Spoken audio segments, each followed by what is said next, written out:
Hello guys, welcome back to our YouTube channel survival of the fittest. आज हम लोग discuss करने वाले हैं प्रोटीन शॉर्टिंग से रिलेटेड क्वेश्चंस। तो प्रोटीन शॉर्टिंग का मतलब क्या होता है उसके बारे में समझेंगे, उसके बाद क्वेश्चंस को डिस्कस करेंगे। और ये सारे क्वेश्चंस डिस्कस करवाने का मेन मोटिव क्या है, क्योंकि अभी मैं मेन फोकस कर रही हूँ cell biology, molecular biology, biochemistry और टेक्निक से रिलेटेड क्वेश्चंस पे।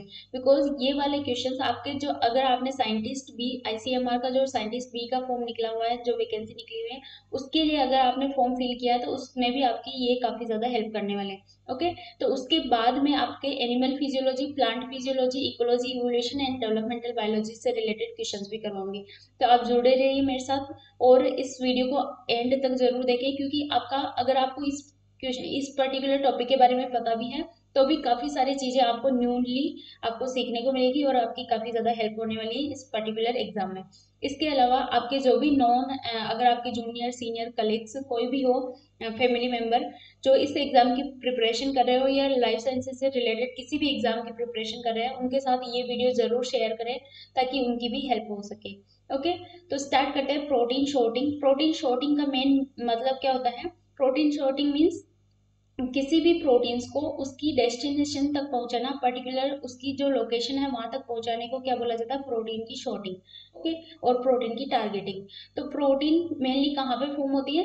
प्रोटीन साइटोसोल में फॉर्म हो सकती है या एंडोप्लाज्मिक रेटिकुलम में। जहाँ जैसे ही मैसेंजर आरएनए साइटोसोल न्यूक्लियस से साइटोसोल के अंदर आता है, वहां पे कुछ राइबोसोम्स आके वहां अटैच हो जाएंगे और वहां पे प्रोटीन का सिंथेसिस स्टार्ट कर देते हैं। तो राइबोसोम्स जो होते हैं वो टू टाइप्स के होते हैं। एक होते हैं फ्री राइबोसोम्स जो साइटोसोल के अंदर ऐसे ही बिखरे हुए रहेंगे, और एक होते हैं मेम्ब्रेन बाउंड राइबोसोम जो एंडोप्लाज्मिक रेटिकुलम की मेम्ब्रेन पे बाउंड रहते हैं, जिसको रफ एंडोप्लाज्मिक रेटिकुलम बोलते हैं। ओके, तो दो जगह पे प्रोटीन का सिंथेसिस होगा, उसके बाद उस प्रोटीन को पर्टिकुलर डेस्टिनेशन पे भेजा जाएगा। जो प्रोटीन साइटोसोल के अंदर फॉर्म हो रही है उस प्रोटीन को कहाँ पे भेजा जाता है? न्यूक्लियस के अंदर, माइटोकॉन्ड्रिया के अंदर, और इसके अलावा क्लोरोप्लास्ट के अंदर, और कुछ ऐसे सेल ऑर्गेनेल्स होते हैं उन सब के अंदर साइटोसोल से जाएगी। और जो एंडोप्लाज्मिक रेटिकुलम के अंदर प्रोटीन फॉर्म होगी, वो भी नेसेंट प्रोटीन का जो सिंथेसिस होगा वो स्टार्ट कहाँ पे हो जाएगा? साइटोसोल में स्टार्ट हो जाएगा। उसके बाद उस पर कुछ सिग्नल सीक्वेंस लगी रहेगी, उस सिग्नल पेप्टाइड को रिकॉग्नाइज करके उसको एंडोप्लाज्मिक रेटिकुलम में भेजेंगे, और उसके बाद एंडोप्लाज्मिक रेटिकुलम में सारे प्रोटीन्स का फॉर्मेशन होगा। वो प्रोटीन कहाँ पे जाएगी? गोल्जी बॉडी में जाएगी, वहां पे उसका पोस्ट ट्रांसलेशनल मॉडिफिकेशन होगा, ओ लिंक्ड ग्लाइकोसाइलेशन वगैरह। उसके बाद उसको भेजा जाएगा लाइसोसोम में या फिर प्लाज्मा मेम्ब्रेन में, और एक्स्ट्रा सेल्यूलर मैट्रिक्स में सेल के बाहर भी भेजा जा सकता है। बिकॉज सब जगह जो भी ऑर्गेनेल्स जहाँ पे भी कुछ भी वर्क हो रहा है, सारे एंजाइम्स जो भी होते हैं वो प्रोटीनिशियस नेचर के होते हैं। कोई भी रिएक्शन अगर कैटालाइज हो रही है तो वो किसकी वजह से हो रही है? प्रोटीन्स की वजह से। इसलिए सारी प्रोटीन्स को उसके पर्टिकुलर स्पेसिफिक डेस्टिनेशन पे भेजना काफी इंपॉर्टेंट होता है। ओके, तो अब इससे रिलेटेड क्वेश्चंस देखते हैं। और क्वेश्चंस देखने से पहले इसमें सबसे इम्पोर्टेंट क्या है कि जो भी प्रोटीन किसी पर्टिकुलर डेस्टिनेशन पे जाएगी तो उसको रिकॉग्नाइज कैसे किया जाएगा, उसको किसी भी सेल ऑर्गेनेल्स को कैसे पता चलेगा कि ये प्रोटीन वहां पे जानी है? तो उसके लिए पर्टिकुलर सिग्नल सीक्वेंस रहती है। एंडोप्लाज्मिक रेटिकुलम की मेम्ब्रेन के लिए अलग सिग्नल सीक्वेंस रहेगी, ल्यूमन के लिए अलग से सिग्नल सीक्वेंस रहेगी। तो ये सारी सिग्नल सीक्वेंस आपको पता होनी चाहिए कि केडीईएल कहाँ पे होती है, एसकेएल कहाँ पे होती है। इसके अलावा प्रोलिन प्रोलिन ये लाइसिन वाली ये, और एनपीएक्सवाई कहाँ पे रहती है, ये सारी जो सिग्नल सीक्वेंस है वो आपको पता होनी चाहिए। मेनो सिक्स फॉस्फेट कहाँ पे रहेगा। ओके, देन अब हम लोग डिस्कस करते हैं न्यूक्लियर लोकलाइजेशन सिग्नल। बिकॉज इससे रिलेटेड क्वेश्चन अभी लास्ट वाले एग्जाम में दिसंबर 2019 में भी पूछे गए थे, और ये काफी इंपॉर्टेंट टॉपिक है। तो इसमें सिग्नल का जो भी प्रोटीन का ट्रांसलोकेशन होता है वो टू टाइप की प्रोटीन करवाती है। अगर किसी प्रोटीन को न्यूक्लियस के अंदर भेजा जा रहा है तो एक स्पेसिफिक प्रोटीन होती है जिसको बोला जाता है importing protein. Okay, importing protein translocation करवाएगी न्यूक्लियस के अंदर की साइड में, और एक्सपोर्टिंग प्रोटीन न्यूक्लियस से बाहर एक्सपोर्ट करवाएगी। ओके, इसके अलावा भी काफी सारे यहाँ पे प्रोटीन्स वर्क करती हैं, उनके बारे में अभी हम लोग क्वेश्चन डिस्कस करेंगे, उस टाइम आपको एकदम से क्लियर हो जाएगा। तो डिस्कस करते हैं questions. First question is, which one of the following proteins is most likely to be found in the intermembrane space of mitochondria? तो माइटोकॉन्ड्रिया की इंटरमेम्ब्रेन स्पेस के अंदर कोई प्रोटीन्स प्रेजेंट है, तो उसके लिए प्रोटीन के अंदर कौन सा ऐसा सिग्नल प्रेजेंट रहेगा? ओके, तो सिग्नल से रिलेटेड क्वेश्चन है। तो N terminal matrix targeting sequence followed by hydrophobic stop transfer anchor sequence, ऐसा नहीं होता है। ये चीज आपको एक अलग से मेरे जैसे आपने अगर नोटबुक बनाई होगी तो उसके अंदर नोट कर लेना कि माइटोकॉन्ड्रिया की इंटर मेम्ब्रेन स्पेस के लिए स्पेसिफिकली कुछ क्या सिग्नल होता है, N terminal matrix targeting sequence followed by cleavable hydrophobic sequence that block complete translocation. तो क्लीवेबल हाइड्रोफोबिक सीक्वेंस रहेगी जिसको वहां पे क्लीव कर दिया जाएगा और वो क्या करेगी, फर्दर उसके ट्रांसलोकेशन को ब्लॉक कर देगी और उसकी वजह से वो इंटरमेम्ब्रेन स्पेस के अंदर वो प्रोटीन वहां पे रहेगी। ओके, तो ऑप्शन नंबर सेकंड क्या हो जाएगा, इसका करेक्ट हो जाएगा। नेक्स्ट क्वेश्चन देखते हैं। ड्यूरिंग रिसेप्टर मीडिएटेड एंडोसाइटोसिस, अब इसमें क्या हो रहा है, एंडोसाइटोसिस किया जा रहा है। तो इसमें देखते हैं कुछ ऐसे लार्ज मॉलिक्यूल्स होते हैं जिनके रिसेप्टर्स प्रेजेंट नहीं रहेंगे, उनको एंडोसाइटोसिस के थ्रू अंदर इंटरनलाइज किया जाता है। तो ऐसे कुछ प्रोटीन्स होते हैं लाइक एलडीएल, जो लो डेंसिटी लाइपोप्रोटीन्स होती है, कोलेस्टेरॉल का जो ट्रांसपोर्ट होता है उसका ट्रांसपोर्ट किस तरह से होता है वो देखते हैं। During receptor mediated endocytosis apolipoprotein B on the surface of LDL particle binds to LDL receptor. Okay, तो एलडीएल रिसेप्टर से वो बाइंड होगी, present in coated pits containing clathrin. तो क्लेथ्रिन कोटेड कुछ प्रोटीन प्रेजेंट रहती है, उसकी वजह से उसको इंटरनलाइज्ड करने के बाद में क्लेथ्रिन की कोटिंग होगी और उसके बाद उसको डेस्टिनेशन पे भेजा जाएगा। The receptor LDL complex is internalized by endocytosis, trafficked to lysosome and the LDL receptor is finally recycled. Okay, तो इसमें क्या होता है कि जो LDL मीडिएटेड LDL रिसेप्टर से बाउंड अगर कोई LDL coated clathrin coated vesicle है, उसको अगर लाइसोसोम के अंदर भेजा जा रहा है तो उसके जो रिसेप्टर है उसका भी एंडोसाइटोसिस किया जाएगा। ओके, उसके बाद वो अर्ली एंडोसोम में जाएगा, फिर उसके बाद लेट एंडोसोम में जाएगा, उसके बाद वो जाएगा लाइसोसोम के अंदर। तो अर्ली एंडोसोम का पीएच तो थोड़ा हाई होता है, लेकिन उसके बाद लेट एंडोसोम का जो पीएच होता है वो थोड़ा उसमें लो पीएच होता है, जिसकी वजह से मेम्ब्रेन उसका जो रिसेप्टर होता है उससे उस क्लेथरिन कोटेड वेसिकल का डिसोसिएशन होगा और जो रिसेप्टर होगा उसको वापस से रिसाइकल कर दिया जाएगा मेम्ब्रेन के ऊपर और वो जो क्लेथरिन कोटेड वेसिकल है वो लाइसोसोम में भेजी जाएगी। ओके, उसके बाद इसमें क्या दिया हुआ है, LDL complex is internalized by endocytosis, trafficked to lysosome and LDL receptor is finally recycled. A patient report with familial hypercholesterolaemia. तो ये FML एक डिजीज होती है जो किसकी वजह से होती है, अगर जो LDL रिसेप्टर है उसमें कोई डिफेक्ट हो जाए, उसकी एक पर्टिकुलर सीक्वेंस होती है NPXY। ओके, ये अमाइनो एसिड है एस्पार्जिन, NP प्रोलीन, X कोई another amino acid and Y is tyrosine. तो टायरोसिन की जगह पे अगर सीरीन सिस्टीन वहां पे आ जाए, NPXY Y की जगह पे वहां पे सिस्टीन आ जाए, C आ जाए, तो फिर क्या होगा, उसके अंदर फेमिलियर हाइपर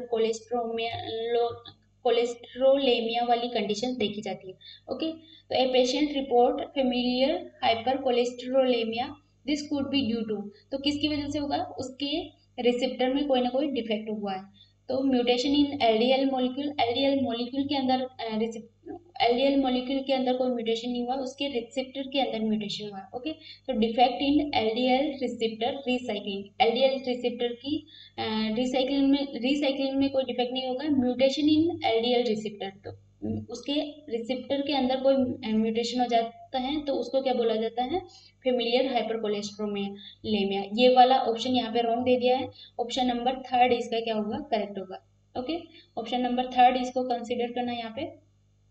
नेक्स्ट है, following is the domain organization of three protein that are targeted to the mitochondria। तो ये कुछ 3 प्रोटीन डोमेन है जो माइटोकॉन्ड्रिया के अंदर टारगेट किए हुए हैं।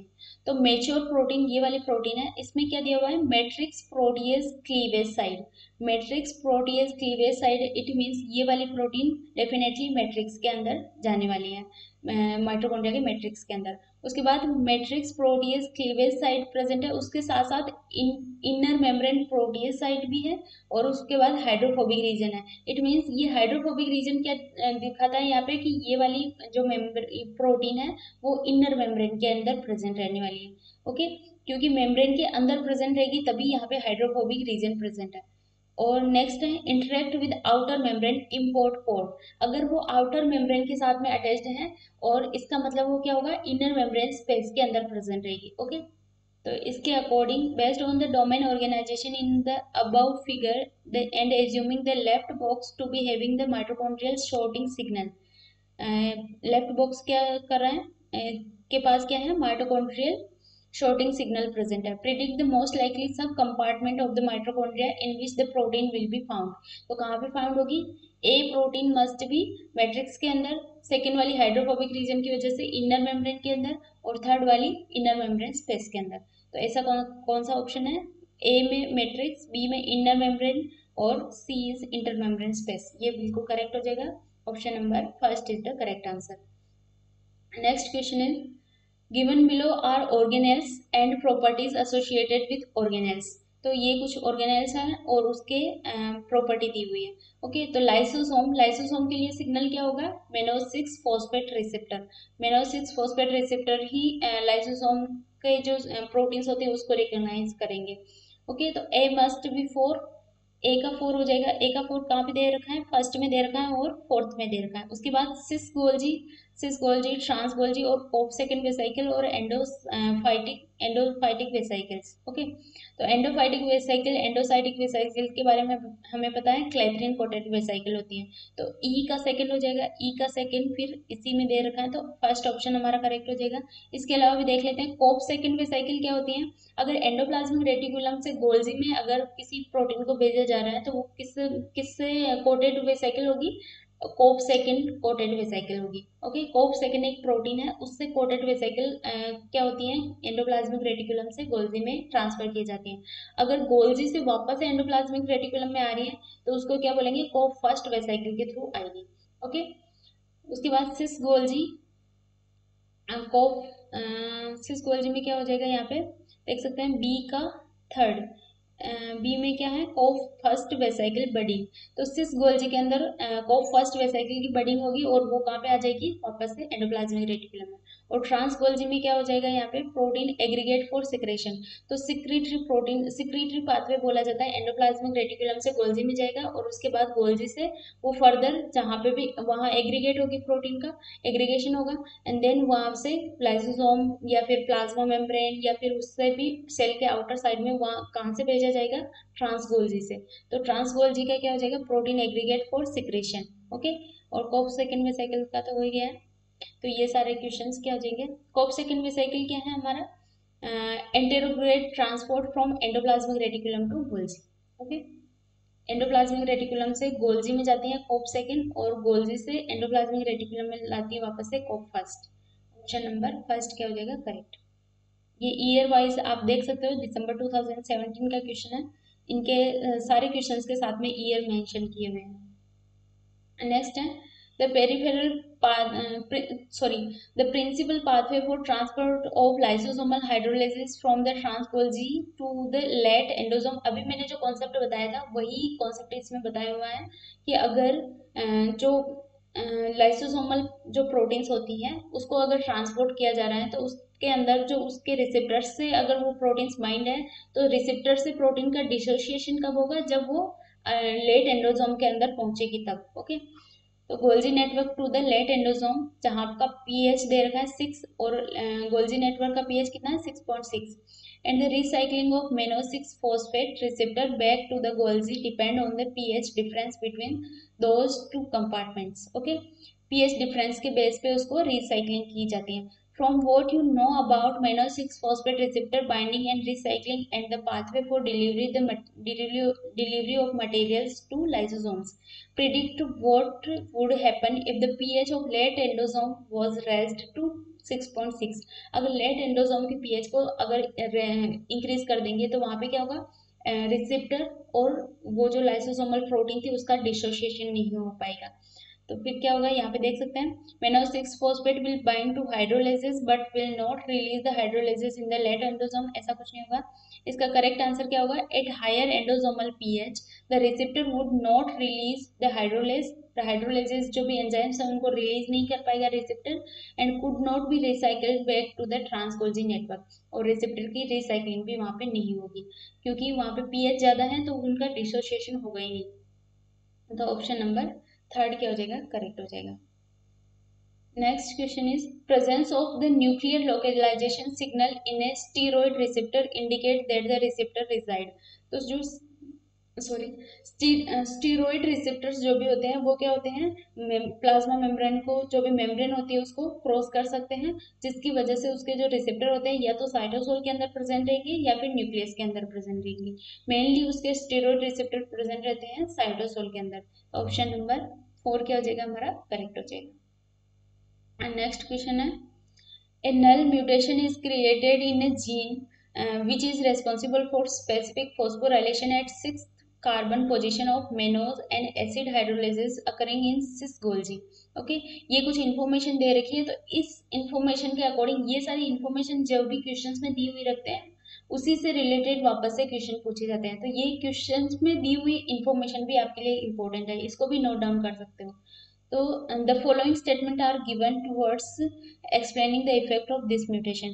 the lysosome will be devoid of lysosomal enzyme। अगर इसमें क्या हुआ है, अगर 6 carbon position of mannose on acid hydrolysis occurring, हाँ, तो अगर म्यूटेशन हो गया इसमें 6 कार्बन पे फॉस्फोराइलेशन हो रहा था, उसमें अगर म्यूटेशन हो गया तो क्या होगा? जो भी लाइसोसोमल प्रोटीन्स है उनका ट्रांसपोर्ट नहीं किया जाएगा लाइसोसोम के अंदर। ओके, क्योंकि ये स्पेसिफिक होता है किसी भी जो लाइसोसोमल प्रोटीन होते हैं उनके ट्रांसलोकेशन के लिए। सो लाइसोसोम्स विल डिवॉइड भी लाइसोसोमल एंजाइम्स, ये बिल्कुल करेक्ट हो जाएगा। उसके बाद lysosomal enzymes will be secreted out, जो भी लाइसोसोमल एंजाइम्स हैं उनको आउटसाइड में सिक्रेट कर दिए जाएंगे। अगर किसी भी प्रोटीन के ऊपर अगर कोई सिग्नल सीक्वेंस प्रेजेंट नहीं है तो उसको सेल के बाहर सिक्रेट आउट कर दिया जाता है। ओके, या फिर साइटोसोल के अंदर ही डिग्रेड करवा दिया जाता है। तो ऑप्शन नंबर बी भी करेक्ट है। Lysosomal enzymes will get localised in cytoplasm, cytoplasm के अंदर लोकलाइज्ड नहीं रहेंगे। तो सी ऑप्शन तो रॉन्ग हो गया। विच स्टेटमेंट और combination of statements will explain the effect of mutation if the acid hydrolysis in the mutation not gate degraded. तो ये जो म्यूटेशन हुआ है वो उसकी वजह से acid hydrolysis in the mutation not degraded, अगर डिग्रेड नहीं हुआ तो क्या होगा? प्रोटीन का क्या होगा? वहाँ पे लाइसोसोम के अंदर तो कोई भी प्रोटीन नहीं आएगी, लेकिन जो प्रोटीन फॉर्म हुई है उस प्रोटीन को सेल के बाहर सिक्रेट आउट कर दिया जाएगा। Option number A and B दोनों ही करेक्ट है। Option number 4 is the correct answer। Next question is, in order to study intracellular trafficking of protein A, it was tagged with green fluorescent protein। कोई protein A है जिसको green fluorescent protein से tag किया हुआ है। Okay, fluorescence microscopy showed that a green fluorescent protein को localized with LAMP, lysosomal associated mannose phosphate। Okay, in the presence of baphyllomycin A, an inhibitor of proton ATPase, a green fluorescent protein does not co-localize with LAMP1। Okay, तो कोई green fluorescent protein को हमें किसी भी protein की trafficking को recognise करने के लिए किसी प्रोटीन को हमने टैग कर दिया ग्रीन फ्लोरेसेंट प्रोटीन से। ओके, और उसके अंदर हमने देखा कि एक बेफिलोमाइसिन ए कुछ इनहिबिटर प्रेजेंट था, जिसकी वजह से जो LAMP के अंदर जाने वाली प्रोटीन थी वो वहाँ पे कोलोकलाइज नहीं हो रही। उसके बाद instead it localised with LC3 puncta. तो LC3 पंक्टा क्या है? एक मार्कर है ऑटोफेगोलाइसोसोम का। ओके, ऑटोफेगोलाइसिस जो भी करवाया जाता है सेल के अंदर उसका एक पर्टिकुलर स्पेसिफिक मार्कर होता है जिसको बोला जाता है LC3 पंक्टा। ओके, तो विच one of the following statement is true? इसके लिए क्या ट्रू होगा? तो यहाँ पे देख सकते हैं एक green fluorescent protein target to endoplasmic reticulum, ऐसा तो होगा ही नहीं। Papillomycin a facilitate targeting endoplasmic reticulum में तो जाएगा ही नहीं। ओके, तो ऑप्शन नंबर सेकंड क्या है? Autophagy is required for trafficking of a green fluorescent protein to lysosome. तो ये बिल्कुल करेक्ट हो जाएगा। ऑप्शन नंबर सेकंड क्या है? Correct answer. Next question is, in Tay-Sachs disease, accumulation of glycolipids occurs especially in nerve cells. These cells are greatly enlarged with swollen lipid-filled endosomes, and the children with this disease die at a very early stage. तो टेशेक disease और काफी सारे ऐसे Gaucher disease हैं, पोम्पी disease है, ये सारी disease कौन सी हैं? लाइसोसोमल स्टोरेज डिजीज है। इसके अंदर लाइसोसोम के जो हाइड्रोलाइजेज कुछ एंजाइम्स होते हैं उनके अंदर कुछ डिफेक्ट हो जाए तो वो जो प्रोटीन्स होते हैं, पर्टिकुलर जो लिपिड होती है या ग्लाइकोलिपिड होती है, उसका डिग्रेडेशन नहीं किया जाता है और उसकी वजह से उसका एक्यूमुलेशन होने लग जाता है कुछ स्पेसिफिक टिश्यू के अंदर। ओके, तो टेशेक डिजीज के अंदर नर्व सेल के अंदर ग्लाइकोलिपिड का एक्यूमुलेशन होने लग जाएगा। तो इसमें क्या हो जाएगा? Specific lysosomal enzyme that catalyze a step in the breakdown of gangliosides, इसमें डिफेक्ट हो गया। Such condition occur due to the specific defect in, तो किसके अंदर डिफेक्ट होने से ऐसी कंडीशन अराइज होगी? लाइसोसोमल एंजाइम में डिफेक्ट होने से। ओके, तो ऑप्शन नंबर ए ही हमारा करेक्ट हो जाएगा। वी स्नेयर रे प्रोटीन और इन सब की कोई भी यहाँ पे बात नहीं होगी। नेक्स्ट क्वेश्चन है, membrane proteins are synthesized on endoplasmic reticulum and transported to various organelles. One hypothesis for membrane protein sorting is hydrophobicity matching. Okay, that is the protein with a shorter transmembrane portion would partition into thinner membrane. You are given the following three observation. तो इसमें three observation दी हुई है hydrophobicity matching, कुछ एक hypothesis है उसके according। So it was found that membrane portion of the protein in Golgi membrane are shorter than those in plasma membrane. तो जो Golgi membrane के अंदर जो transmembrane portion है प्रोटीन का वो shorter है as comparison to plasma membrane.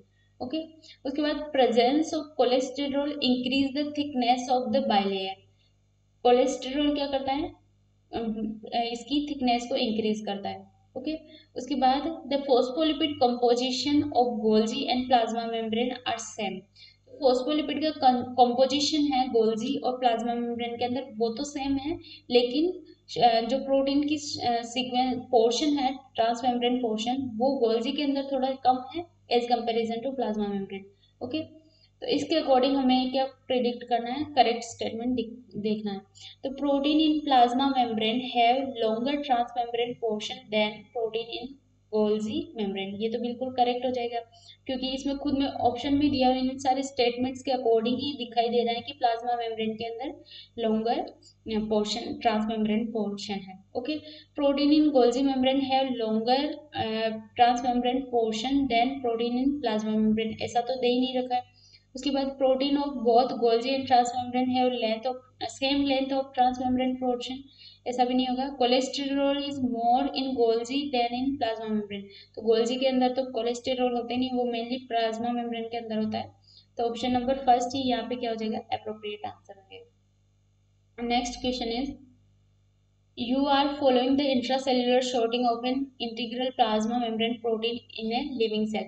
तो इस टाइप के क्वेश्चंस जो भी है ये सारे क्वेश्चन की लेंथ को देख के आपको ये इस तरह से आपको प्रिडिक्ट नहीं करना है कि ये क्वेश्चन नहीं हो सकता। एक बार क्वेश्चन को आराम से पढ़ें, उसके बाद क्वेश्चन को सॉल्व करने की कोशिश करें।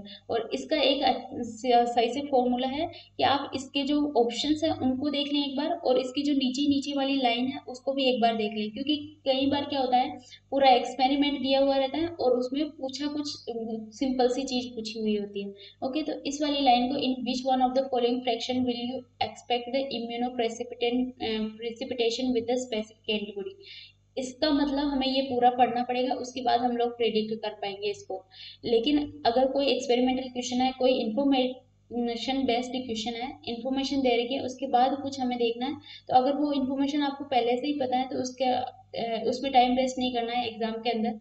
उसमें क्या करना है, डायरेक्ट आपको उसको रीड करना है। ओके, तो ये वाला रिस्क आप उसी क्वेश्चन में ले सकते हो जिसके बारे में आपको बिल्कुल प्रॉपर नॉलेज हो। ओके, हर क्वेश्चन में इस तरह से नहीं करना। जैसे अभी हमने इसको पढ़ा तो इसमें क्या होगा, हमें क्वेश्चन को पूरा रीड करना पड़ेगा, तभी हम इसका आंसर फाइंड कर सकते हैं। ओके, तो you are following the intracellular sorting of an integral plasma membrane protein in a living cell in culture. You have decided to probe this protein by metabolic labeling technique with S35 methionine. Okay, pulse chest technique से हमने उसको कोई metabolic labelling कर दी protein की। After one cycle of division, the cells were treated with a potent inhibitor of protein biosynthesis and processed for subcellular fractionation. In which one of the following fraction will you expect the immunoprecipitation with the specific antibody? तो इसमें आपको note करने वाली चीज क्या है, यहाँ पे देख क्या दे रखा है, integral plasma membrane protein. Integral plasma membrane protein है, इट मीन्स उसका सिंथेसाइज कहाँ पे होता है, एंडोप्लाज्मिक रेटिकुलम में, या फिर वो कहाँ जाएगी, गोल्जी के थ्रू जाएगी और फिर उसको क्लेथरिन कोटेड वेसिकल के थ्रू उसको भेजा जाएगा प्लाज्मा मेम्ब्रेन के पास में। तो इसका मतलब वो जो प्रोटीन है उसका इम्यूनो प्रेसिपिटेशन बैंड जो भी हमें दिखाई देगा वो कहाँ दिखाई देगा, एंडोप्लाज्मिक रेटिकुलम में दिखाई दे सकता है, गोल्जी में दिखाई दे सकता है। ओके, तो साइटोप्लाज्म में ओनली साइटोप्लाज्म नहीं होगा, ओनली प्लाज्मा मेम्ब्रेन पे तो पहुंचेगी नहीं वो, both endoplasmic reticulum and plasma membrane. Okay, तो दोनों पे दिखाई दे सकता है। ओके, प्लाज्मा मेम्ब्रेन पे भी पहुंच जाएगी। इसमें क्या दिया हुआ है, inhibitor of protein biosynthesis proceed for subcellular fractionation in which one of the following fraction will you expect immunoprecipitation with the specific antibody. तो पहले से अगर उस टाइप की कोई प्रोटीन प्रेजेंट है तो वो प्लाज्मा मेम्ब्रेन में भी दिखाई देगी और एंडोप्लाज्मिक रेटिकुलम में भी दिखाई देगी। ओके, तो इसके लिए आपको नोट करने वाली चीज क्या है, इसमें ये वाली चीज आपको नोट करनी थी। ओके, तो ऑप्शन नंबर थर्ड क्या हो जाएगा, करेक्ट हो जाएगा। Next one, which one of the following statements correctly applies to protein which are translated on the rough endoplasmic reticulum? Rough endoplasmic reticulum के अंदर कोई प्रोटीन ट्रांसलेट हो रही है तो उसके लिए क्या स्टेटमेंट करेक्ट है? Cytoplasmic proteins which are targeted to the nucleus in response to hormone stimuli, cytoplasmic protein नहीं है।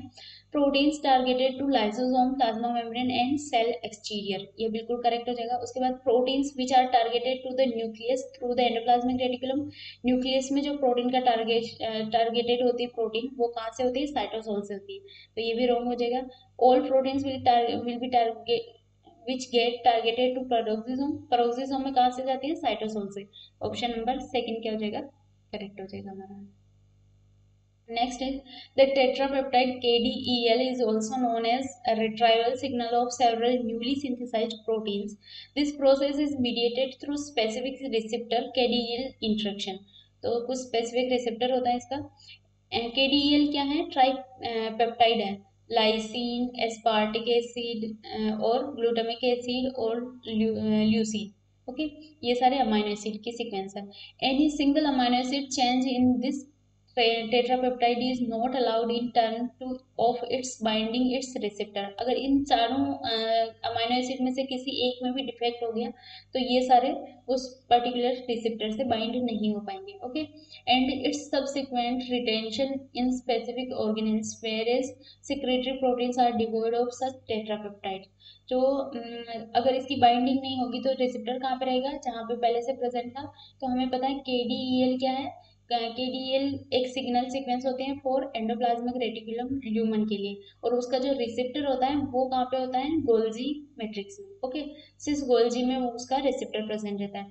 तो जैसे ही एंडोप्लाज्मिक रेटिकुलम के अंदर वो प्रोटीन बनेगी उसको गोल्जी में भेजा जाएगा, वहाँ पे उसकी जो भी प्रोसेसिंग होनी होगी वो होगी। उसके बाद वो रिसेप्टर उसको रिकॉग्नाइज करेगा, फिर वापस से उसको रेट्रोग्रेड पाथवे के थ्रू को फर्स्ट वेसाइकिल के अंदर बाउंड रैप करके उसको वापस से एंडोप्लाज्मिक रेटिकुलम में भेजा जाता है।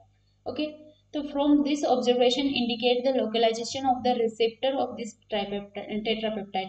तो अब ये सारी इन्फॉर्मेशन आपको ऑलरेडी पता थी, इसमें आप यहाँ से रीड करके आपको पता होना चाहिए कि इस रिसेप्टर की लोकेशन पूछी है तो इस वाली लाइन को रीड करके भी आप इस क्वेश्चन का आंसर फाइंड कर सकते थे। तो गोल्जी के अंदर होगा इसका receptor. Option number second is the correct answer. Next one, fluorescently tagged protein was used to study protein secretion in yeast. Fluorescence was observed in, तो fluorescent tag protein was used to study protein secretion. तो secretory pathway कहाँ से चलता है, endoplasmic reticulum से Golgi में, Golgi से फिर सिक्रीटरी वेसिकल्स के अंदर। ओके, तो सी पहले आएगा, उसके बाद क्या है, विच one of the following describe the best sequence in which these events अकर। तो सीक्वेंस देखनी है हमें, तो सी पहले आएगा एंडोप्लाज्मिक रेटिकुलम से, फिर जाएगी वो गोल्जी में, फिर जाएगी सिक्रेटरी वेसिकल्स के अंदर। तो सी ए बी कहाँ पे आ रहा है, सी ए बी, ये थर्ड वाले ऑप्शन में आ रहा है। तो ऑप्शन नंबर थर्ड क्या हो जाएगा, करेक्ट हो जाएगा। नेक्स्ट क्वेश्चन है, membrane bound and free ribosomes are structurally identical but differ only at given time in terms of association with. तो मेम्ब्रेन बाउंड और फ्री राइबोसोम्स होते हैं वो स्ट्रक्चरली तो आइडेंटिकल होते हैं, लेकिन उसमें कुछ डिफरेंस क्या होता है, नेसेंट प्रोटीन का डिफरेंस होता है।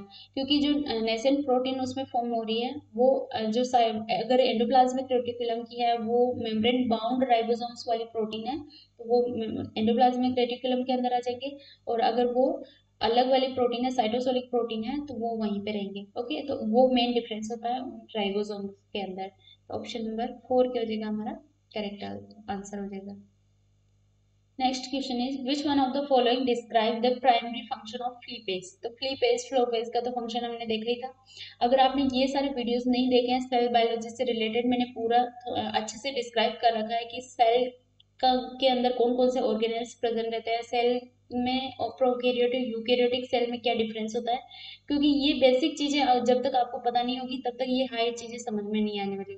ओके, तो वो सारे वीडियोस भी आप देख सकते हो कि प्रोटीन की फोल्डिंग किस तरह से हो रही है, किस तरह से वहाँ पे जो भी यूबीक्विटिन लाइगेज एंजाइम किस तरह से वर्क करता है, हीट शॉक प्रोटीन, चेपरोन प्रोटीन किस तरह से वर्क करती है। इन सारे टॉपिक से रिलेटेड वीडियोस मैंने ऑलरेडी बना रखे हैं। आपने अगर वो वीडियोस नहीं देखे तो वो भी देख लें, क्योंकि ये भी आपके जो भी एग्जाम आने वाले हैं उन सब में हेल्प करने वाले हैं। ओके, और बायोकेमिस्ट्री से रिलेटेड तो मैंने काफ़ी सारे वीडियोस बना रखे हैं, अमाइनो एसिड से रिलेटेड, रामाचंद्रन प्लॉट से रिलेटेड, प्रोटीन फोल्डिंग से रिलेटेड, तो वो सारे वीडियोस भी आप देख सकते हैं। ओके, तो इसमें क्या दिया हुआ है, अब फ्री फेज का फंक्शन पूछा है। फ्री फेज क्या है, ऐसा जो प्लाज्मा मेम्ब्रेन लिपिड और प्रोटीन्स होते हैं उसके अंदर कुछ मूवमेंट प्रेजेंट रहता है, रोटेशनल मूवमेंट, लेटरल मूवमेंट और फ्लिप फ्लॉप मूवमेंट और स्क्रैम्बलेज movement.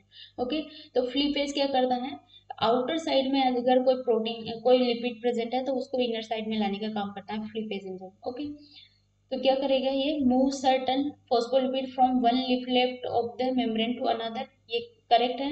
Localised more negatively charged membrane protein in this in the lipid bilayer, ये रॉन्ग हो जाएगा। Cause coupling of V snare T snare, ऐसा नहीं होगा। वी स्नेयर टी स्नेयर जब vesicle का फ्यूजन होता है तब वर्क करती है। वी स्नेयर टी स्नेयर के बारे में भी मैंने अच्छे से वहाँ पे एक्सप्लेन कर रखा है। ओके, क्वेश्चंस को डिस्कस करते टाइम। उसके बाद help in increasing lipid protein interaction in the outer leaflet of bilayer, lipid protein के इंटरेक्शन को कोई इंक्रीज नहीं करेगा। तो ऑप्शन नंबर सेकंड क्या हो जाएगा हमारा करेक्ट हो जाएगा। Next question is glycolipids and sphingomyelins are produced by the addition of sugar and phosphoryl choline to ceramide on the cytosolic and luminal surfaces respectively। तो ये जो मेम्ब्रेन प्रोटीन्स कौन कौन सी होती है, मेम्ब्रेन लिपिड्स कौन कौन सी होते हैं, उसके बारे में भी मैंने पूरा वीडियो बना रखा है, उसको भी आप देख सकते हो। ओके, तो उसमें क्या है, स्पिंगोमाइलिन और ग्लाइकोलिपिड का फॉर्मेशन क्या किस तरह से होता है उसके बारे में दे रखा है, of the Golgi apparatus. Okay, luminal surface respective of the Golgi apparatus, तो गोल्जी एपरेटस के अंदर इसका फॉर्मेशन होता है। Finally after such modifications these molecules are located on the outer half of the plasma membrane, what key event are responsible for such localization. Okay, तो इसमें क्या दे रखा है, कुछ मॉडिफिकेशन के बाद में these molecules are located to the outer half of the plasma membrane. अगर आउटर साइड में जा रहे हैं तो क्या होगा, membrane fusion only, membrane fusion only नहीं होगा, एक्शन ऑफ फ्लीपेज, फ्लीपेज का एक्शन होगा और मेम्ब्रेन फ्यूजन होगा, ये दोनों ही यहाँ पे हो सकते हैं। क्योंकि अगर गोल्जी की मेम्ब्रेन के अंदर, गोल्जी की साइटोसोल के अंदर, ह्यूमन के अंदर कोई प्रोटीन फॉर्म हो रही है, कोई भी लिपिड फॉर्मेशन हो रहा है, तो जैसे ही प्लाज्मा मेम्ब्रेन के साथ वो फ्यूज करेगी वहाँ पे उसकी मेम्ब्रेन से उसमें फ्लीपेज मूवमेंट होगा और उसके बाद मेम्ब्रेन का फ्यूजन तो होना ही है। तो ऑप्शन नंबर सेकंड क्या हो जाएगा करेक्ट हो जाएगा। देन नेक्स्ट क्वेश्चन है, ये दिसंबर 2016 का क्वेश्चन है, which of the following is not an example of transmembrane transport between different subcellular compartments. तो ऐसा कौन सा एग्जांपल नहीं है ट्रांसमेम्ब्रेन ट्रांसपोर्ट का। तो transport from cytoplasm into lumen of endoplasmic reticulum, ये भी ट्रांसमेम्ब्रेन ट्रांसपोर्ट है। उसके बाद transport from endoplasmic reticulum to Golgi complex, ये कौन सा है, सिक्रीटरी पाथवे, ना कि ट्रांसमेम्ब्रेन ट्रांसपोर्ट, तो सेकंड ऑप्शन तो रॉन्ग हो गया। उसके बाद transport from stroma into thylakoid space, ये करेक्ट है। Transport from mitochondrial intermembrane space into the mitochondrial matrix, ये भी करेक्ट है। तो ऑप्शन नंबर थर्ड क्या हो जाएगा हमारा, सॉरी सेकंड क्या हो जाएगा, करेक्ट हो जाएगा, क्योंकि इसमें नोट एन एग्जांपल पूछा है ट्रांसमेम्ब्रेन ट्रांसपोर्ट का। एंडोप्लाज्मिक रेटिकुलम से गोल्जी में जो जाता है उसको सेक्रेटरी पाथवे बोलते हैं, और साइटोसोल से अनदर ऑर्गेनेल्स में जाता है उसको बोलते हैं transmembrane transport. Then next question है, ये लास्ट ईयर अभी 2019 दिसंबर में पूछा था। Thousands of proteins that are synthesized in the cytoplasm are important into the nucleus through the nuclear pore complex every minute. Okay, these proteins contain nuclear localization signal that direct their selective transport into the nucleus. This nuclear import requires, तो इस nuclear import को क्या requirement होती है, कुछ nuclear localization signal present होता है उस प्रोटीन पे। सो ए स्मॉल मोनोमरिक जी प्रोटीन रेन की जरूरत होती है, क्योंकि रेन स्मॉल जीटीपीएस प्रोटीन है जिसके बारे में मैंने कितनी ही बार बताया कि वेसाइकल फ्यूजन के टाइम में ये रेन प्रोटीन का काफी इंपॉर्टेंट रोल होता है, और रेन प्रोटीन स्पेसिफिकली वर्क करती है न्यूक्लियस के अंदर। ओके, उसके बाद है a nuclear transport receptor that interact with nuclear localization signal on a cargo protein, ये भी करेक्ट हो जाएगा। उसके बाद a GTPase activating protein, GAP protein, okay, bound to the chromatin tethered to the nuclear membrane, और एक guanine exchange factor bound to the chromatin inside the nucleus. तो guanine exchange factor ये न्यूक्लियस के अंदर प्रेजेंट रहता है, लेकिन जो GTPase activating protein bound to the chromatin टीथर्ड, chromatin के अंदर कैसे प्रेजेंट रहेगी, अगर क्रोमेटिन के अंदर प्रेजेंट है इसका मतलब ये क्या बोल रहे हैं कि ये न्यूक्लियस के अंदर प्रेजेंट है, जबकि जीटीपीएस एक्टिवेटिंग प्रोटीन गैप प्रोटीन कहाँ प्रेजेंट रहती है, न्यूक्लियस के बाहर साइटोसोलिक साइड में प्रेजेंट रहती है। ओके, तो ऑप्शन नंबर थर्ड क्या हो जाएगा, यहाँ पे रॉन्ग हो जाएगा। विच one of the following options represent all correct statement, correct पूछा है तो ए बी टी हमारे करेक्ट हो जाएंगे। देन तो ये सारे क्वेश्चंस थे प्रोटीन सॉर्टिंग से रिलेटेड क्वेश्चंस। अगर आपका और भी कोई सजेशन हो, कोई रिकमेंडेशन हो, तो आप मुझे कमेंट सेक्शन में बता सकते हो। इससे रिलेटेड और भी कोई क्वेरीज हो तो आप मुझे बता सकते हो। इसके अलावा टेलीग्राम चैनल का लिंक भी मैं डिस्क्रिप्शन बॉक्स में दे दूंगी, उसमें आप अनदर आपको कोई भी नोट्स का पीडीएफ चाहिए तो भी मुझे बोल सकते हो। ओके, तो I hope you like this video. Thank you so much for watching. Thank you.